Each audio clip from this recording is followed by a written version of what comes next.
condición neurodegenerativa. ¿Y qué significa esta palabra? Pues todo lo que es neurodegenerativo en medicina nos estamos refiriendo a que las neuronas del sistema nervioso central de esa persona que tiene la enfermedad o dejan de funcionar o sencillamente estas neuronas mueren.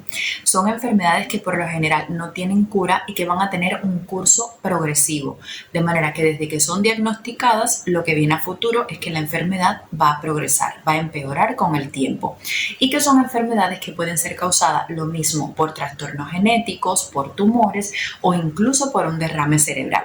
Sin embargo, lo que sucedió con la enfermedad de Alzheimer o el por qué los pacientes presentaban síntomas fue completamente diferente. La forma en que se descubrió el por qué los pacientes tenían estas manifestaciones marcó un antes y un después en la historia de esta condición. Y es que, familia, por allá por los años 1900 en Alemania existía un doctor que se llamaba Emil Kraepelin. Y este doctor, que era psiquiatra, había observado un comportamiento muy inusual en algunos tipos de pacientes y cuyos comportamientos coincidían en cada uno de ellos. O sea, que había un patrón de comportamiento de esta nueva enfermedad que todavía se desconocía. Él veía, por ejemplo, que los pacientes en un inicio tenían pérdida de la memoria y que progresivamente los pacientes empeoraban hasta que llegaban con alucinaciones, con episodios de psicosis, deliraban, gritaban. Pero sin embargo, este doctor, Emil Kraepelin, nunca le había dado un nombre a esta enfermedad porque él sentía, y era del criterio, que antes de darle un nombre había que entender el por qué aparecían las manifestaciones clínicas, había que ir a la base, a entender el mecanismo fisiopatológico por el cual aparecía esta enfermedad y por qué todos los pacientes tenían los mismos síntomas. Por esa razón, Kraepelin se dedicó a estudiar esta condición. La gran sorpresa para Kraepelin es que este secreto, que hasta ese entonces había sido negado para los doctores de la época, muy pronto encontraría su fin. Y es que por allá por los años 1901, en Frankfurt de Main, Alemania, había una señora que se llamaba August Deter.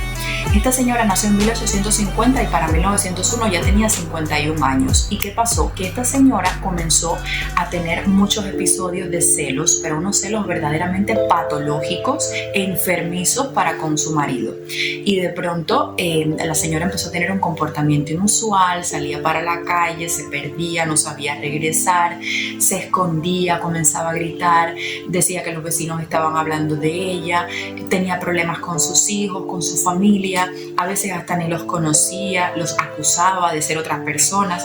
O sea, que ella comenzó a tener un comportamiento que se fue deprimiendo, se fue deteriorando con el paso del tiempo, al punto de que la familia tomó la decisión de ingresar a esta señora en un hospital psiquiátrico. Y en este hospital psiquiátrico donde ella ingresa había un doctor que era neuropsiquiatra, era tanto neurólogo como psiquiatra, y este doctor se llamaba Alois Alzheimer. Por este doctor es que entonces se descubre qué es lo que pasaba con los pacientes que desarrollaban la enfermedad de Alzheimer. La historia realmente es triste, pero es muy bonita, porque Alois Alzheimer, una vez que conoce a August Deter, él la sigue todos los días y él iba donde ella estaba, él le pasa visita, conversa con ella, empieza a observar su comportamiento y escribe un diario, escribe un libro con todas las experiencias que él tuvo con August Deter. Él describe, por ejemplo, en uno de sus relatos que un día él entraba a visitarla y ella lo saludaba como si él fuese un general. Otro día lo recibía gritando porque decía que él era un doctor que la iba a operar. Otro día no le hacía ningún caso y entonces ella cogía, por ejemplo, una sábana y se ponía a caminar por todo el lugar con la sábana y no le prestaba ni atención. O sea que el comportamiento de August Deter se fue deteriorando, como mismo se iba deteriorando el comportamiento de los pacientes que había visto el doctor Kraepelin.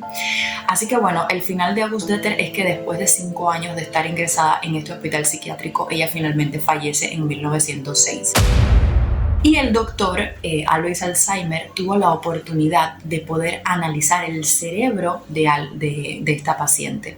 Y él observó que increíblemente el cerebro de esta mujer estaba lleno como de unas aglomeraciones, es como él lo describe en su diario. Él pone que había unos acúmulos que no eran normales y que estaban dispersos por todo el cerebro de esta paciente August Deter.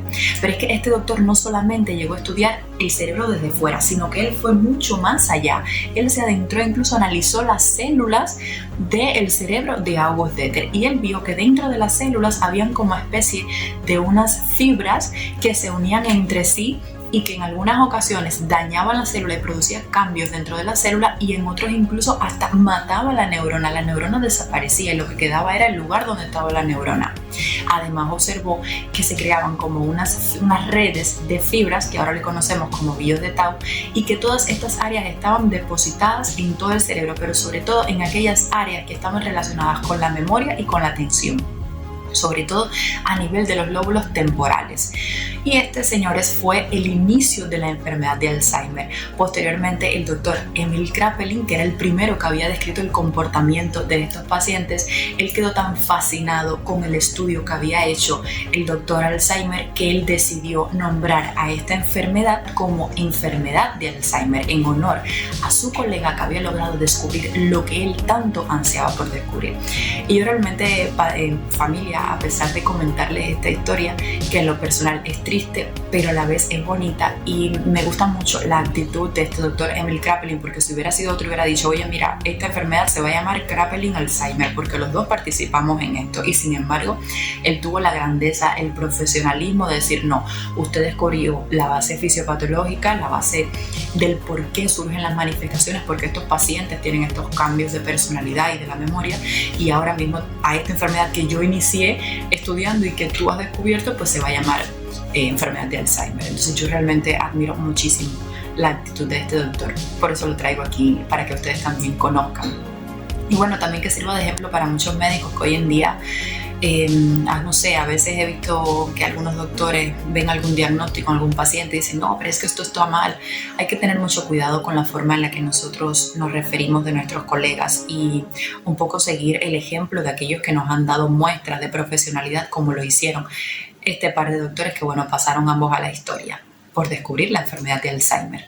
Ahora sí vamos a aprender un poco de por qué se ha dicho a día de hoy, más de 100 años después, de el por qué surgen estas placas y por qué surgen estos depósitos, estas fibras que destruyen básicamente las neuronas del sistema nervioso. ¿Qué se sabe en la actualidad sobre esto? Si deseas más información, te invitamos a que veas el programa completo en este canal de YouTube, Esquina Médica, Haciendo Medicina Juntos.